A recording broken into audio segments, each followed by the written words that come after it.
Hai teman-teman, selamat datang di IT News, tempatnya berita aktual dan fakta yang jarang diungkap media lain.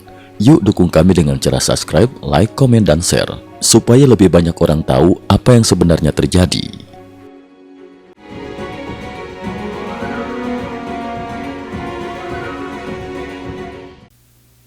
Salam pemirsa, 21 Agustus 2026.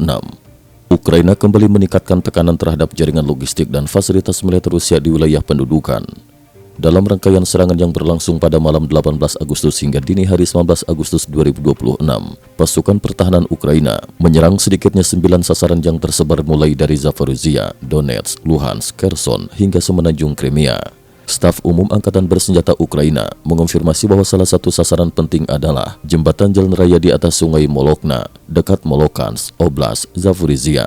Menurut pihak Ukraina, jembatan tersebut digunakan pasukan Rusia untuk mendukung logistik militernya. Serangan ini menjadi penting karena terjadi hanya sekitar 2 pekan setelah Ukraina menghantam jalur transportasi lain yang melintasi sungai yang sama.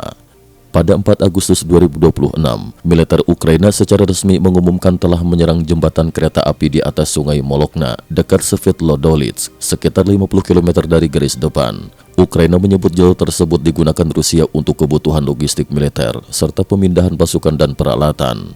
Dengan serangan terbaru di Molokansk, 2 jenis jalur transportasi, kereta api dan jalan raya yang berada di koridor sungai Molokna kini telah menjadi sasaran dalam rentang sekitar 2 minggu. Pola ini menunjukkan bahwa Ukraina tidak semata-mata berusaha menghancurkan kendaraan atau pasukan Rusia secara langsung, tetapi semakin sistematis menekan jaringan transportasi yang menopang operasi Rusia di garis depan.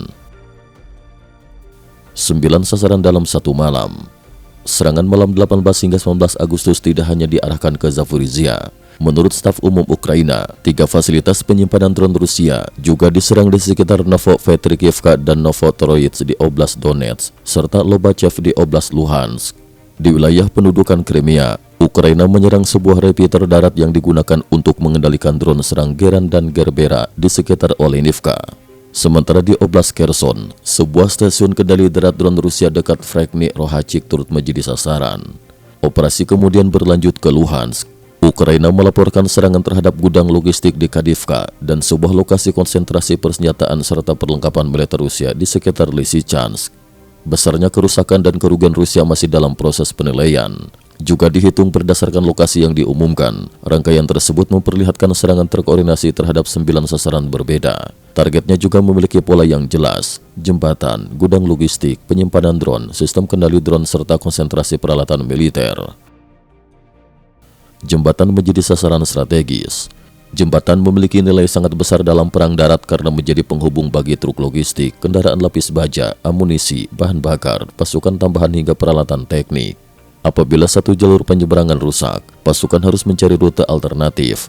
Akibatnya, perjalanan menjadi lebih panjang dan kepadatan kendaraan dapat meningkat di koridor pengganti. Bagi Ukraina, menyerang jaringan seperti ini memberikan keuntungan strategis.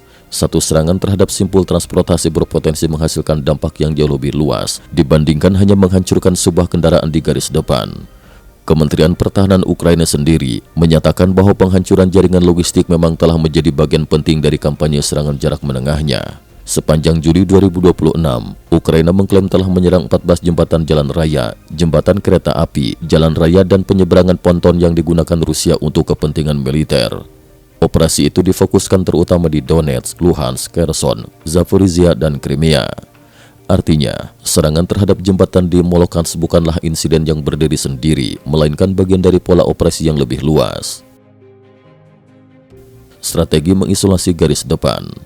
Tujuan akhirnya tampaknya adalah menciptakan tekanan terhadap pasukan Rusia tanpa selalu harus melancarkan serangan frontal berskala besar. Dalam pertempuran langsung, pihak penyerang biasanya menghadapi risiko korban tinggi karena harus menembus parit, ranjau, drone FPV, artileri, serta posisi pertahanan yang telah dipersiapkan. Sebaliknya, apabila gudang amunisi, pusat kendali drone, dan jalur transportasi di belakang garis depan dapat dihancurkan, kemampuan pasukan di depan untuk terus bertempur berpotensi menurun. Pasukan mungkin masih memiliki tank dan artileri, tetapi semuanya bergantung pada bahan bakar, amunisi, suku cadang, dan personel yang harus terus dikirim dari belakang. Itulah mengapa perang logistik ini menjadi salah satu elemen penting dalam pertempuran Rusia-Ukraina.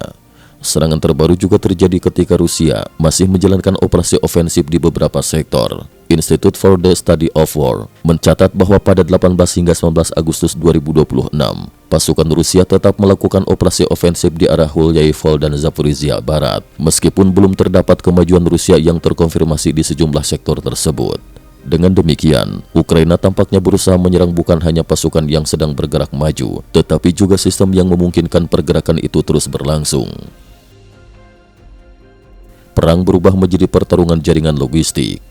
Rangkaian serangan pada 18 hingga 19 Agustus memperlihatkan bagaimana karakter perang semakin berkembang. Pertempuran tidak lagi hanya ditentukan oleh siapa yang mampu menguasai sebuah desa atau mempertahankan garis parit.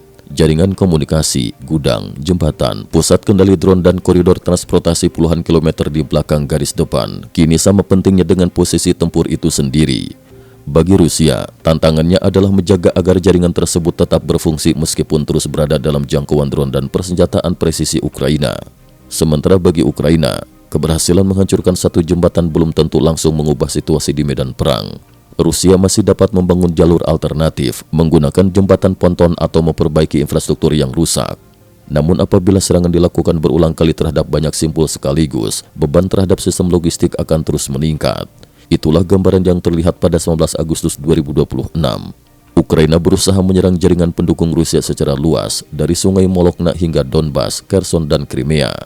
Targetnya bukan hanya menghancurkan fasilitas satu persatu, tetapi membuat pasukan Rusia di garis depan semakin sulit memperoleh pasokan, mengoperasikan drone, memindahkan perlengkapan dan mempertahankan tempo serangannya. Dalam perang berkepanjangan seperti ini, sebuah jembatan mungkin terlihat sebagai sasaran sederhana. Namun ketika jembatan, gudang, pusat kendali dan jalur suplai dihantam secara bersamaan, dampaknya dapat menjalar jauh melampaui lokasi ledakan itu sendiri. Cukup sekian dulu, terima kasih atas perhatiannya.